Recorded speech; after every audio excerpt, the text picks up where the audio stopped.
never felt.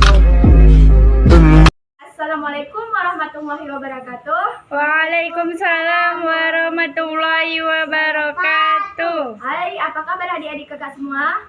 Sehat, Kak. Ya, perkenalkan nama kakak Alija dari Universitas Islam Negeri Sumatera Utara, Prodi PAI Pendidikan Agama Islam 3 dengan NIM 0301182132.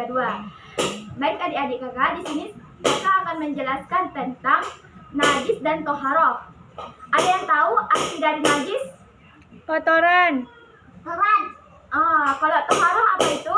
Nggak tahu, Kak. Nah, di sini kakak akan menjelaskan tentang toharoh terlebih dahulu ya. Toharoh menurut bahasa Arab ialah bersuci, sedangkan menurut istilah ialah toharoh itu sesuatu kegiatan yang dilakukan untuk bersuci, untuk melaksanakan suatu ibadah.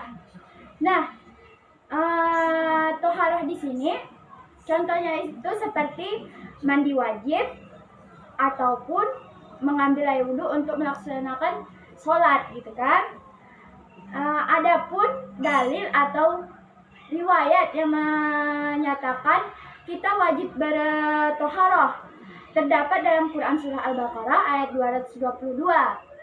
Nah, sekarang kakak akan menjelaskan tentang apa itu najis. Ada yang tahu najis tadi? Ada, Kak. Coba acung tangan, siapa yang tahu? Saya. Apa itu najis? Kotoran, Kak. Kotoran. Oh ya, baiklah. Ya, najis itu kotoran. Najis itu berasal dari bahasa Arab yang artinya kotoran. Sedangkan menurut istilah, najis ialah suatu benda atau kotoran yang menyebabkan seorang terhalang dalam melaksanakan suatu ibadah, gitu kan? Contoh dari najis ini seperti bangkai, seperti darah, atau seperti kencing kayak gitu kan. Najis terbagi atas 3 macam, yaitu yang pertama itu najis mutapapah atau najis ringan.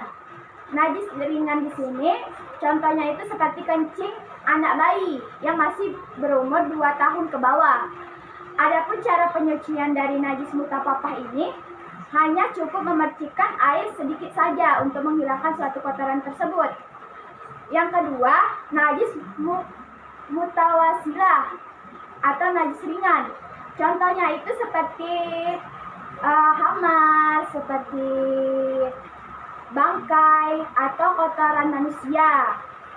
Untuk mensucikan najis ringan ini cukup dengan menggosokkan kotoran tersebut atau cukup menggosokkan dari bau suatu benda tersebut, gitu loh kan. Yang ketiga itu najis besar atau muhalakah. Najis ini sangat besar. Contohnya seperti anjing, babi, baik terkena baik dari disengaja ataupun tidak disengaja. Cara pensuciannya itu pun perlu 7 kali pensucian. Dengan pensucian pertama itu menggosokkan bagian yang terkena dari najis dengan menggunakan tanah. Nah, sedangkan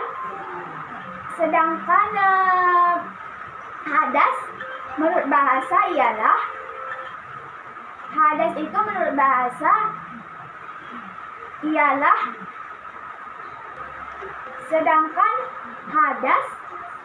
suatu kegiatan kotor yang menyebabkan orang tidak dapat melaksanakan suatu ibadah. Sedangkan menurut istilah hadas itu suatu kegiatan yang tidak dapat melakukan ibadah. Contohnya itu seperti haid, nifas, ataupun mimpi basah. Itu dapat menghalang untuk melaksanakan ibadah kita, entah itu sholat atau mengaji. Itu kita tidak bisa sebelum kita bersuci dengan cara memandi wajib. Sekian yang dapat kakak sampaikan. Adik-adik sudah mengerti semua? Sudah, Kak. Nah, terima kasih kakak ucapkan telah mendengarkan pemaparan kakak. Dan kakak sudahi dengan wabillahi taufiq wal hidayah. Assalamualaikum warahmatullahi wabarakatuh. Waalaikumsalam warahmatullahi warahmatullahi wabarakatuh.